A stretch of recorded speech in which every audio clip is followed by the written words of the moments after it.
buhay mong magbago? Magbabago ang situation ng buhay mo? Always believe. Jesus said, just believe. Kasabi sa katabi mo, just believe. Okay? Ang maganda sa langit, ang maganda sa Diyos, hindi mo siya kailangang gamitan ng intellect. Kasi kung lahat lang ng matatalino ang pwedeng makaranas ng kabutihan ng Diyos, maraming maiiwan. Kasi hindi naman lahat matalino. Kung ang basihan ay graduate lang ng college, naku, marami din ang maiiwan. That is why the kingdom of God is for everyone. In spite of who you are, no matter what your status in the society, the kingdom of God is for all of us. Amen? So if you are ready, I am ready, the Holy Spirit is ready, let's move on. Our message, the message of this church is Christ-centered. There is only one person that must be exalted in our midst, and that is the Lord Jesus Christ. Do you believe in that? Our vision, we only pursue Christ's likeness. We know Him and we make Him known. And that is through discipleship. Yung iba sa inyo, nakaranas na ng discipleship. Yung iba sa inyo, hindi pa. Somebody will approach you at dahil ito yung ating direction ngayon. Our strategies and patterns in ministry, Jesus' way. And biblical principles. Why?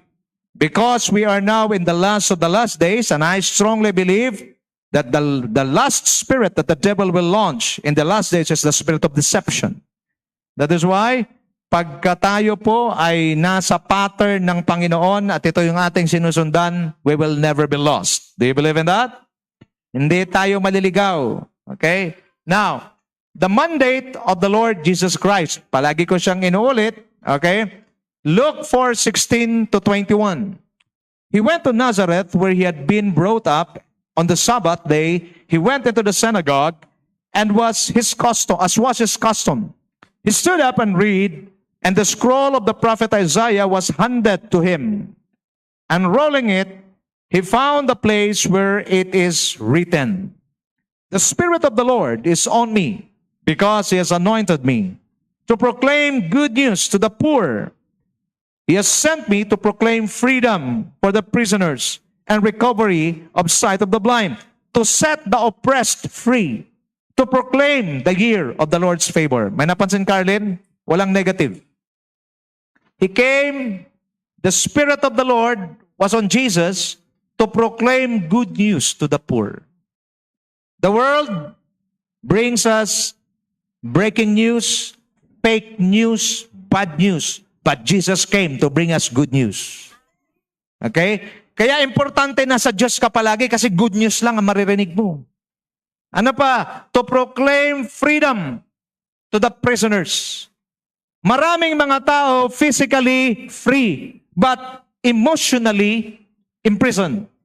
Maraming mga tao physically free but mentally imprisoned. He came to set the captives free and recovery for the sight of the blind. What does it mean? Healing still available for all of us today. Do you believe in that? Marami sa atin may sakit. I strongly believe, I know it is written in the Bible, Jesus came to heal the sick. Okay? To set the oppressed free. And this is the good thing, to proclaim the year of the Lord's favor. Nako. Bigyan mo nga na magandang ngiti. Kinakabahan ako sa mga itsura niya. Ngiti mo na sa katabi mo. Sabi mo sa kanya, the Lord came to proclaim the year of His favor to you. Do you believe that the Lord comes or came to proclaim God's favor to you? Dapat palaging ganun eh. Excited ka palagi. Ano pa? And then, he rolled up the scroll, gave it back to the attendant, and sat down. The eyes of everyone in the synagogue were fastened on him. And he begins by saying to them, today, everybody say, today, this scripture is fulfilled in your being. I said, today, this scripture is fulfilled in your being. What is it? Good news. Good news because there is hope for our nation, the Philippines. Yung flood control, yung mga kaguluhan sa ngayon, it is an God orchestration. Kung hindi nagbaha, hindi malaman na mayroong korupsyon sa flood control. Salamat sa baha. Parang ayaw ninyo. Salamat sa baha. Kasi inalaw ng Diyos para mabulgar yung mga kalokohan ng iba. Okay? Proclaim freedom. I believe, isa sa ating mga struggle sa mga tao sa financial freedom. Parang ako lang ang kailangan, kayo hindi. Okay, financial freedom. We believe in that, but I know Jesus came to give us freedom, not just financially, but first and foremost, spiritually. So today, this scripture is fulfilled in your hearing. Watch me now. Nangyari na yon noon, habang buhay pa si Kristo. At lagi natin tandaan kung anong sinasabi ng Diyos sa kanyang salita, it is perpetual. Pag sabing perpetual, it happens sa panahon natin ngayon, sa generation natin today, even to the coming generations. Lahat ng ito nangyari at nangyayari na at mangyayari pa sa mga susunod na panahon. So, pag sinasabi ng Lord today, this scripture is fulfilled in your hearing, it is your job and it is my responsibility kung paano natin to makuha. Now, today's passage is found in Luke chapter 8 verses 40 to 42. It says, "And Jesus returned, and the people welcomed him, for they all waiting for him. And there came a man named Jairus, and he was an official of the synagogue, and he fell at Jesus' feet and began to implore him to come to his house, for he had an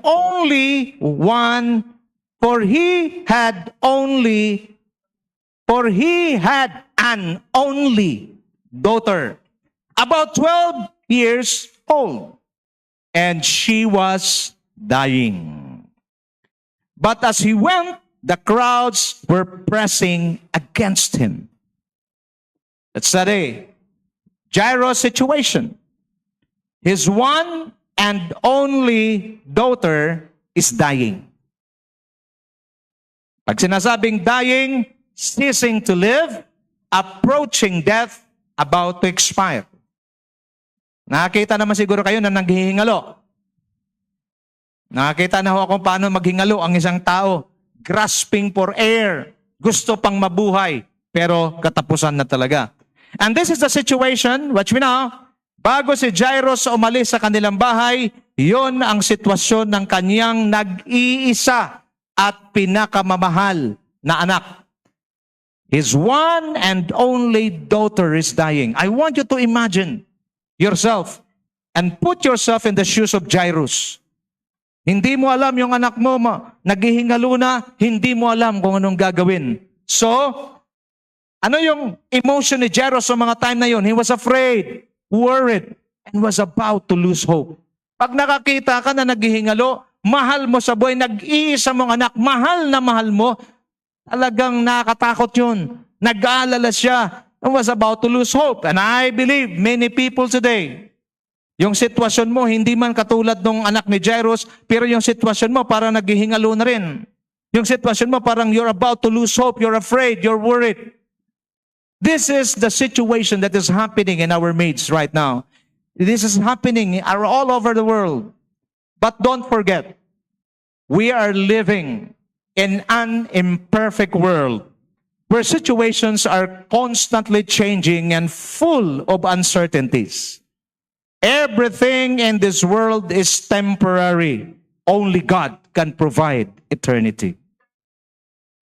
Friends, be reminded, nabubuhay tayo sa isang hindi perpektong mundo. Kaya isang kamalian na tayo ay mag-isip at mangarap ng perpektong buhay. Kaya pag sinasabi mong gigising ako isang araw, kailangan perfect ang buhay. Sorry. Paglabas ko sa bahay, kailangan walang traffic. Sorry. Pagdating ko sa office, kailangan walang maninira sa akin, walang sip-sip. Sorry. Kailangan pagtingin ko sa aking bank account, puno palagi. Sorry. This is what life is all about. We need to learn how to understand everything. This world is imperfect. Now let's talk about heaven. Pag tinuro ko kayo, make sure, one word, magbigay ka ng one word. Okay? Let's start the ball rolling. Pag sinasabi kong heaven, magbigay ka ng isang salita about heaven. Heaven. Perfect. Heaven. Paradise. Wow. Heaven. Masaya. Heaven. Godly. Heaven. Love. Ang gagaling Heaven. Holy. Heaven. Awesome ba? Awesome. Parang pangsumba talaga, no? Awesome. Okay? So you will see, heaven is perfect, awesome, godly, righteous. Masarap pa sa heaven. Ang sabi ko, masarap pa sa heaven. Okay, Sister Susan, heaven.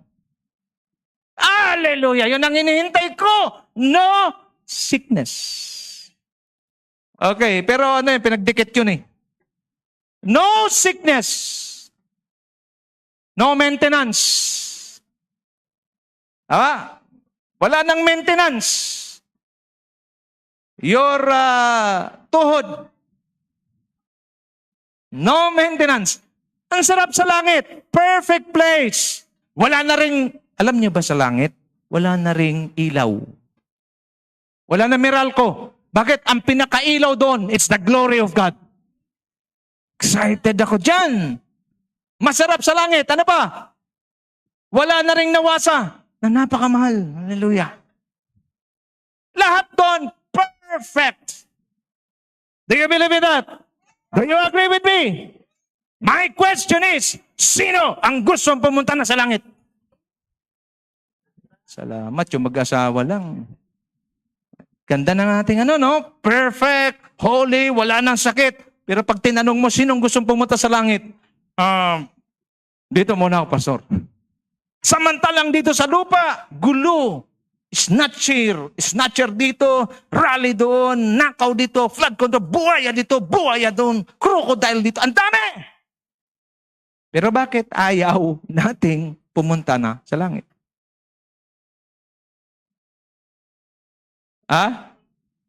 Will ni Lord, okay. Do you understand this? Watch me now. If you are really a wise believer, you will not mind what this world is going through.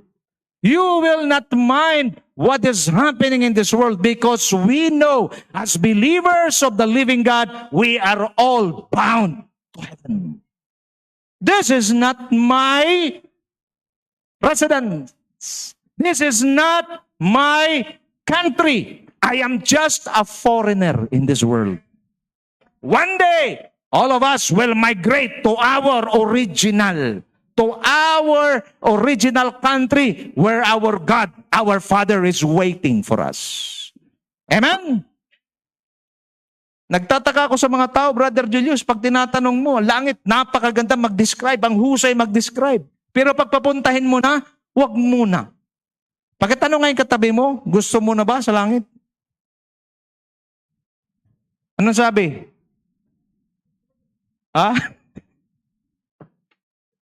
Ayaw naman pumunta. Nawala na. Okay. Laging tandaan, sa mundong ito, constant. Ang alin? Change. Watch me now. Dalawa lang ang, pag sinasabing constant sa mundong ito, change. Nagbabago palagi. Okay, Privy. Sabi si Privy, I want you to take your picture today and then take another picture after 5 years. Something changed. You look at your Brother Nilo, full body. Magpa-picture ka kay Terence. And then tingnan mo after 5 years. Okay, ngayon pag nagpa-picture ka, After 5 years, it changes. Isa lang ang constant sa mundong ito, and that is change. Kaya pwedeng mahirap ka ngayon, pwedeng may struggle ka ngayon, pero pwedeng magbago yan bukas. Something is about to change. That is why, wag mong tuldukan ng buhay mo. Mukhang dito na lang kami. Sino may sabi sa'yo? Uncertain na mundo ito, nagbabago ito. Kaya importante, your hope must be on God or in God alone. Because He alone provides eternity. Amen? Now, your breakthrough is on heaven's schedule. God in heaven has His appointed time for our breakthrough. Now, let's look at this. Himayin natin si Jairus. What steps should we take to establish ourselves on solid ground? Number 1, make God our refuge in times of trouble. Jairus came to Jesus full of faith in his heart that God is able to heal his daughter. Anong sitwasyon ng kanyang daughter? Dying. But Jairus knows what to do. Watch me now. Pag hindi mo na kontrolado ang nangyayari sa buhay mo, you should know what to do. And the first thing that you must do, make God your refuge in times of trouble. When you're in trouble, just shout, God, I need you. Marami sa atin hindi sumisigaw. Marami sa atin pag tahimik, pag mabigat ang problema, tahimik din. Kaya makikita mo na lang, wala nang imik. Diyan nagsisimula, depression. Ha? Oh, tahimik eh. Kumusta ka dyan? Buhay ka pa. Pagka mayroon ng problema, know what to do. God is my refuge. He is my present help in times of trouble. My God is alive. My God is so big. He is so strong. He is almighty. And there is nothing my God cannot do. Watch me now. There is power in your word. Keep on declaring, the Lord will going to bless me. I am a son of God. I am a daughter of God. He will open the heavens for me. Keep on declaring. Walang ibang mag-encourage sa'yo, kundi ang Diyos at ang sarili mo. Time will come. You must know what to do. Because if you do not know what to do in times of trouble, then you will be in trouble. Coming to Jesus means finding answers to our deepest needs. You do not know where to go. You do not know what to do. Meron kaming song nung ako'y binata pa, I go to the rock of my salvation. Pagka mayroon ng bagyo, sino sa inyo nakapanood ng Bugs Bunny? Bugs Bunny, ha? Nanonood ka bang Bugs Bunny? Ako lang. Bugs Bunny, alam niyo si Bugs Bunny? Rabbit, tama. Cyrus, si Bugs Bunny, mayroong humahabol sa kanyang leon. Okay? Takbo si Bugs Bunny. Nahabol siya ng leon. Hanggang sa nakita siya ng isang malaking bato. At yung bato na yun, mayroong siwang. Pumasok si Bugs Bunny doon sa bato na may siwang. Pilit siyang inaabot ng leon. Ang problema, hindi magkasya yung leon. And the Lord gave that powerful revelation that Bugs Bunny, though he was weak or he is weak, but he is as strong as the rock that covers him. Amen? Okay? Yes, I am weak. Yes, we are weak. But we have a strong, powerful rock of our salvation that in turn symbolizes the devil. Know where to go. Huwag kang punta agad sa kumari mo. Kasi si kumari, weak din. Know where to go. John 14:13-14, and I will do whatever you ask in my name, so that the Father may be glorified in the Son. You may ask me for anything in my name, and I will do it. Make God your refuge. Jairus came to Jesus. His daughter was dying. He came to Jesus. Number 2, be humble and worship God. And there came a man named Jairus, and he was an official of synagogue.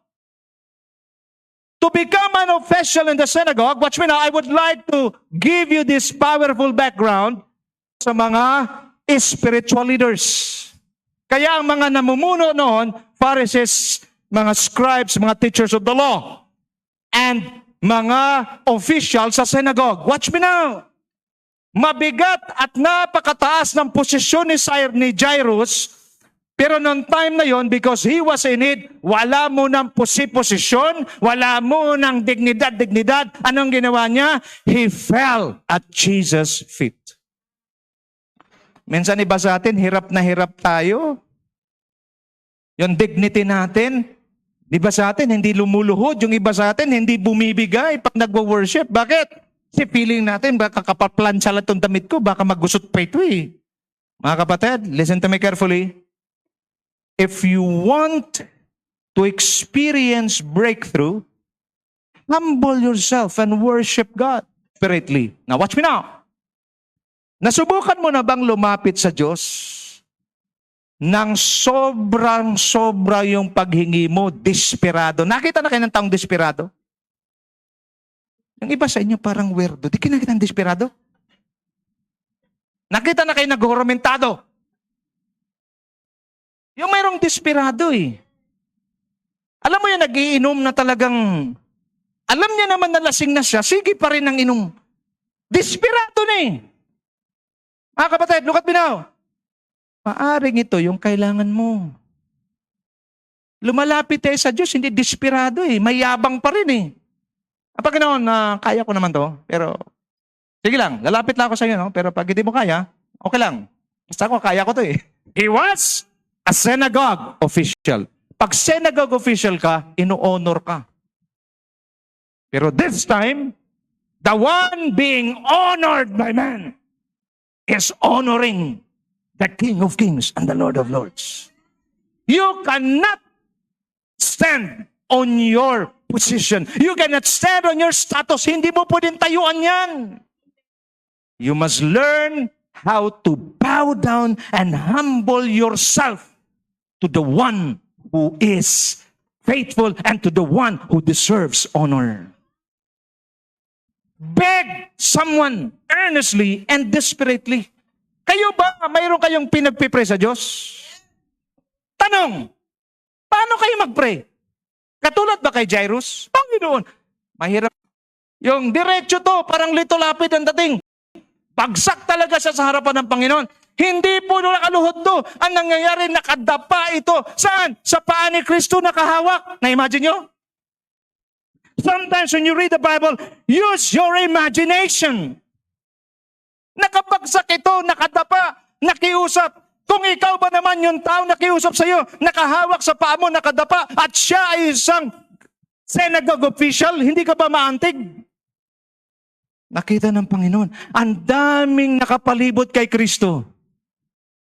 Pero lahat walang gumawa ng ginawa ni Jairus. Maraming Kristiyano nagpipray ngayon.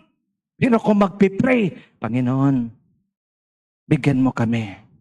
Panginoon, pahingin nito. Pahingin nito. Hindi na Panginoon, hindi sasagutin. Kasi alam ko, buhay ka, hindi ka patay. At sasagot ka sa prayer na to. Walang tigil. Desperado na ako mag-breakthrough. Desperado na ako sa buhay na to. Ang sabi mo, you came to give us life abundantly. And I will have that. I will need that. And I will do that. And you are willing to feel and worship at the feet of Jesus. Kulang tayo sa gigil. Pag nagpipray tayo, parang ikaw pa rin masusunod. Nasubukan nyo naman tumapa. Kung hindi nyo kayo tumapa, humiga! Panginoon. Brother Diyos, gigil ang kailangan natin eh. Kulang na eh. Ang bansa natin, hirap na. Paano kayo mag-pray? Sana masilya electric ito eh. Baka yun ang prayer mo. Lahat ng mga... Hindi yun ang prayer. Bakit? It is a prayer of desperation. And you cannot blame that person na lahat ng nagnanakaw, Bakit? Desperado na siya eh. Pero sa atin iba, Lord, nakikiusap kami.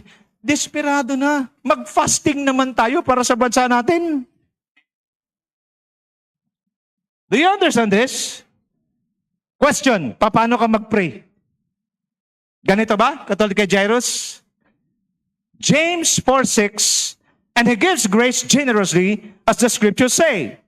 God opposes the proud, but gives grace to the humble. Because the moment you humble yourself before God, the grace is Jesus feet and began to implore to come to His house. Mga kapatid, napakahalaga yung imbitado si Lord palagi sa buhay natin everyday. Huwag kayo masaktan ha. Kada isa sa atin, nagpipray pagka umaga, pagising, gabayan mo kami Panginoon, ingatan mo kami, protektan. Ginagawang security guard si Lord. Maraming Kristiyano, ginagawang bangko si Lord. Lord, wala kaming pera ngayon, pahingi naman. Pagka umalis, Lord, alis kami, bahala ka na sa bahay ha, bantayan mo ha, pakibantayan lang yung bahay namin ha. Security guard, minsan si Lord tatawagin lang parang ospital. May sakit ako ngayong Panginoon pagalingin. I know you are the great healer. No. Lead me, guide me, because this world is so wicked. I need righteousness. I need healing. Everything you need are all found in Jesus Christ. Look at this. The first miracle of the Lord Jesus Christ, He changes water into wine. On the third day, a wedding took place at Cana in Galilee. Jesus' mother was there. Look at this. And Jesus and His disciples had also been invited to the wedding. Kultura yan. Hindi lang isang araw. Sa atin, oras lang. Nung kinasal tong dalawang to, oras lang. Bakit? May bayad pa nga yung oras eh. Kailangan matapos na. Pagka malapit na oras, bilisan mo. Bakit? Sasara na yan. Sa Israel, it will took days. Take days. Haba. Kaya sabi ko, bakit naubos yung alak? Araw pala. Almost 1 week ang kasalan doon. Intindihan nyo na? Kaya mahalaga, pinag-aaral mo yung background. Bakit naubusan? Why? Because it is their culture. Alam na mag-asawa, preparado sila. Malakas lang siguro talagang lumaklak yung mga nandun eh. Now, watch me now. What's the lesson behind? Tingin. Kahit gaano ka kapreparado, dapat yung good for 5 days yan. Yung food, good for 5 days. Hindi tayo kakapusin. Ang problema, kinapos.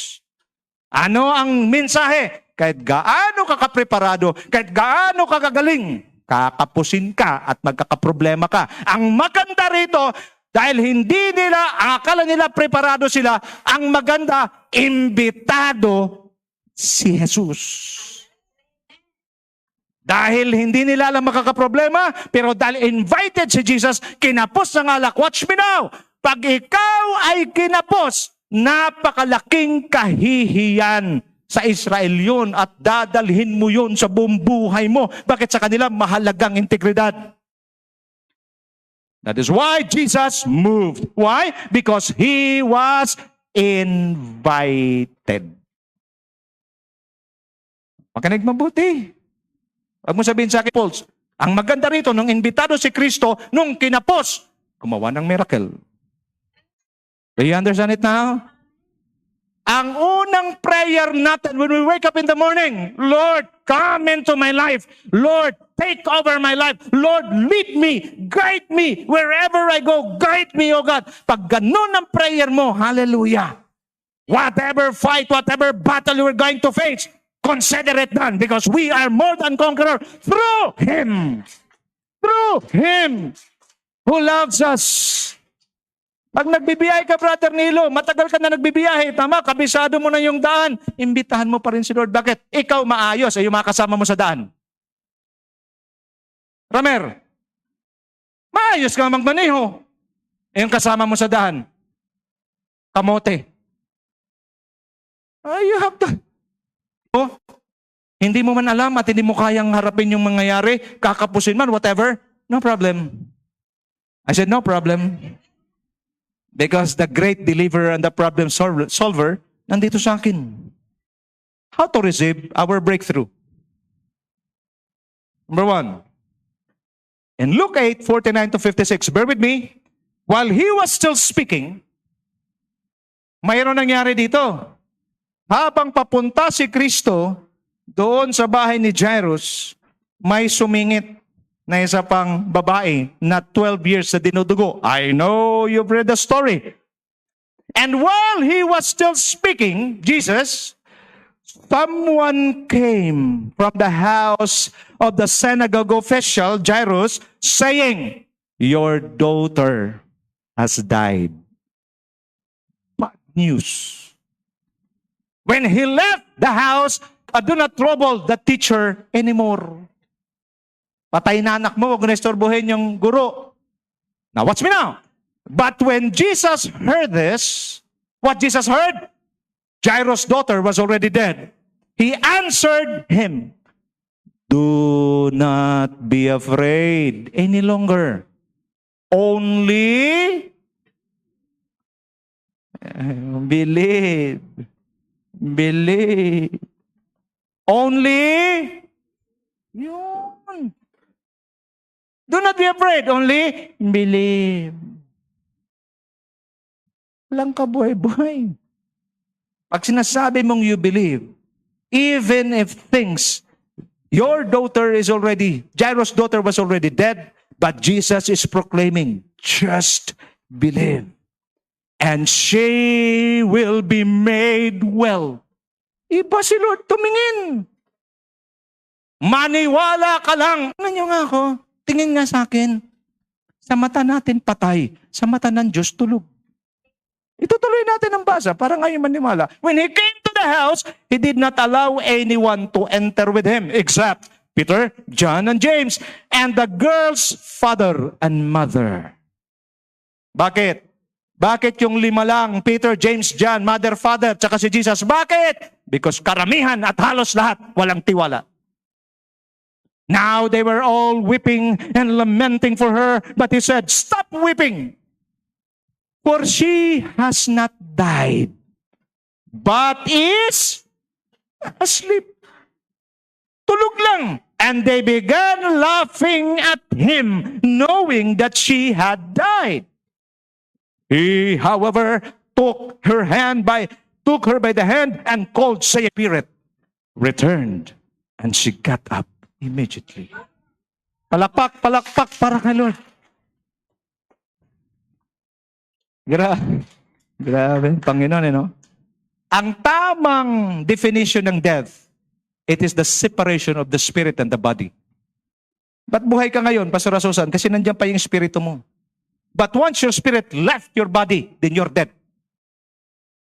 Galing to, Brad. Umalis na yung espiritu, patay na eh. Nawa ka ni Kristo. Shh! Balik.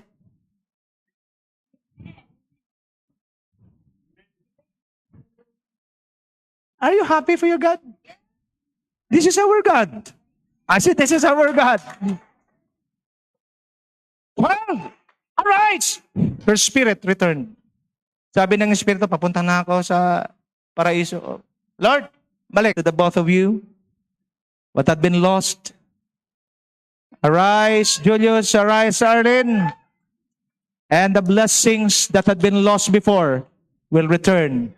And you will get up immediately. Do you believe in that? I said, do you believe in that? Hallelujah. Sige, palakpak lahat. Give a clap offering to the Lord. This is how powerful Jesus is. And he gave orders of something to be given her to eat. Her parents were amazed. But he instructed them to tell no one. Okay, what had happened? Number one, put your confidence in Jesus' unwavering determination to help the people. In verse 42, for he had an only daughter, about 12 years old, and she was dying. But as he went, the crowds were pressing against him. Nahihirapan si Kristo pagpunta doon kay Jairus. Bakit? Ang mga tao talagang tinutulak siya. Ang mga taong ito'y wala ng Diyos. Nagre-release ng breakthrough mo. It brings him joy to set his people free and heal them. Kagalakan ng Diyos na palayain tayo sa anumang gawa ng demonyo at anumang gawa at kahinaan sa buhay natin, at kagalakan ng Diyos na pagalingin ka sa lahat ng iyong karamdaman. Mercy, paano ka ba mag-pray? Paano ba pinagpipray yung karamdaman mo? Panginoon, pagalingin mo. Ay, hindi. Pero pag yung lumalapit sa'yo, hinahawakan na yung damit mo. Ganito na ang hawak. Pagalingin mo ako, Panginoon. I need a miracle today. Hindi si Lord sasagot. But because nakita ng Panginoon. Alam mo today, you want breakthrough? Who wants breakthrough? Lift your hands.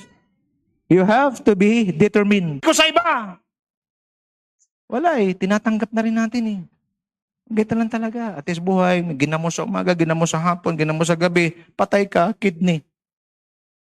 Bakit? Anong kinamatay? Kidney failure. Puro ginamos. Ano ra yung ginamos? Research mo. Put your confidence in Jesus.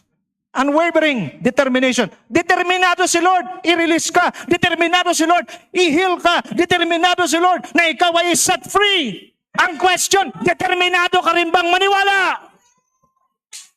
Number 2, believe in Jesus' word of assurance. When he was still speaking, someone came. Only believe. Hindi pa rin kabisado, hindi pa rin kumbinsido yung mukha. Isa pa, only believe. And she will be made well. The Lord assures us that if we believe, we will see the power of God. Mahirap bang maniwala? Ang sabi ko, mahirap bang maniwala? Pag ang iyong tinitingnan at pinapaniwalaan yung iyong nakikita, mahirap maniwala. Pero pag ang iyong pananampalataya, ang iyong hinahayaang mag-operate, the Bible says, for we live by faith, not by sight. What we see is the nation is full of corruption. DPWH pa lang yan. Marami pang iba. Nakikita mo, grabe na ang korupsyon. Yan ang nakikita mo. Pero ang pananampalataya mo nagsasabi, the kingdom of this world will become the tumingin sa kapalpakan at kasamaan at kapangitan ng mundong ito. Ang nakikita ko, may buhay na Diyos na nakaupo sa trono na sa pagkilos at pagkumpas ng kanyang kamay, magbabago ang lahat sa aking buhay, maging sa buong bansang Pilipinas. Palapakan natin si Lord. Glory to God. May assurance si Lord. Just believe, just believe, just believe, just believe. Pilipinas, punta kay Lord. Avoid unbelief. When he came to the house, he did not allow anyone to enter with him except Peter and John and James and the girl's father and mother. Now they were all weeping and lamenting for her. But he said, stop weeping, for she has not died, but is asleep. And they began laughing at him, knowing that she had died. When Jesus went to Nazareth, his hometown, ang dami niyang ginawang himala sa iba't ibang lugar. Pero pagdating sa Nazareth, hindi siya ilan lang himala na gawa niya. Sabi nila, ang dami na namin narinig patungkol sa iyo. Dito ka naman magpakita ng himala. Pero dahil sa kanilang unbelief, mga kapatid, as far as God is concerned, He wants to bless you. As far as God is concerned, He wants you to be prosperous. Because unbelief is not purely, wala akong tiwala, Panginoon, hindi ako naniniwala. Hindi. Yung ikaw ay nananalangin at sinasabi mo, hinihintay mong kalooban ng Diyos at wala pa nangyayari, kumilos ka, unbelief yun. That's unbelief. Kaya ako, I'm waiting. And to wait upon the Lord, you need how to renew your strength.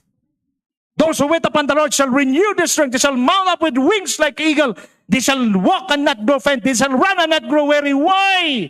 Ang pinakamahirap sa buhay Kristiyano ay ang maghintay.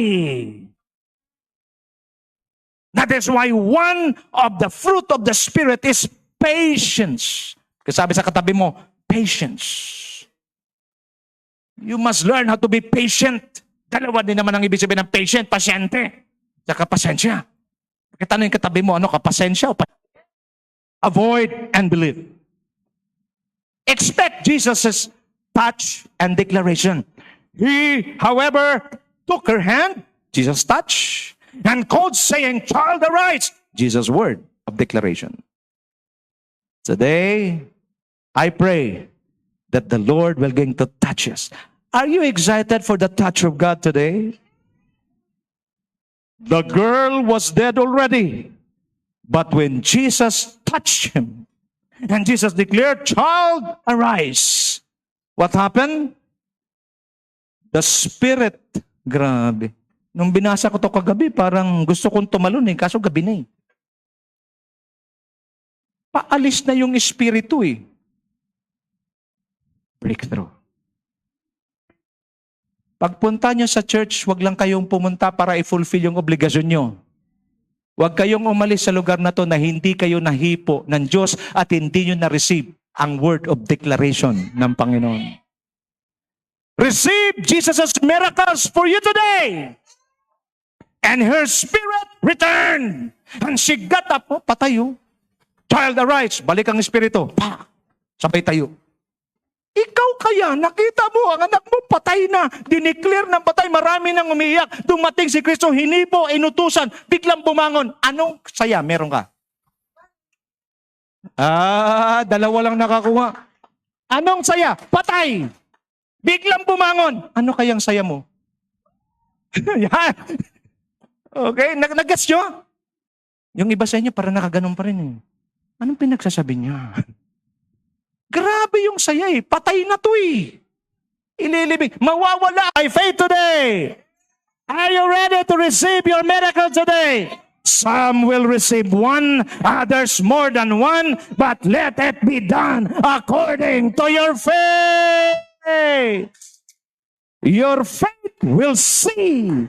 Your faith will say today what miracles you're about to receive. Who among you here in need of miracles today? Just raise your hands. Are you in need of miracles today? I said, are you in need of miracles today? Miracle of healing, miracle of prosperity, and daming miracle na kailangan. But today, let it be done according to your faith. Are you willing to believe? Elmer, are you willing to believe? Kaya ng Diyos baguhin ang sitwasyon mo, Brad. Kaya. That is why, tingnan niyo ako, pag walang ganitong mga ngaral sa atin, ang demonyo tuwan-tuwa. Sige, tangkapin mo na yan, Prince. Ganyan ang buhay ninyo. Ganyan pa lang yan ang mamit ko. Ngayon, ganyan na. We fought. Lumabang kami. Tingin. Si Kristo, pinaglaban tayo. Ngayon, wala na si Kristo pwedeng ibigay sa atin kasi naibigay niya na lahat yung buhay niya. Ang kailangan na lang at pinapaalala sa atin ng Diyos ngayong araw na to, Justin, lumaban ka rin naman. Hindi na para sa Diyos, kasi Diyos siya kahit wala ka, lumaban ka naman para sa sarili mo, para sa pangarap mo, at para sa pamilya mo. And that is why we will going to fight today. Lord, I know that your miracles are still available today, and I am ready to receive. May patay na, biglang bumangon. Hallelujah. He was amazed. Always exercise your faith, believing that our God is the same yesterday, today, and forever. If He was able to raise the dead today, He is also able to raise the dead today. If He was able to raise the dead before, He is also able to raise the dead today. If He was able to provide the needs of the people before, He is also able to provide our needs today. If He parted the Red Sea before, He will also part and He will also solve our problems today. Do you believe in that? If He healed the sick before, He will also heal the sick today. Are you willing to receive your portion? He never changes, and He will release His divine power to all of us today. G, meron tayong chorus lang tsaka yung bridge. Okay? Bow down your heads, close your eyes. Your breakthrough is on heaven's schedule. Today, I prayed for you. God knows. I prayed for you, Lord, bring the right people who are the right recipients of this message. At kayo yung dumating. At itong mensahe na to para sa iyo.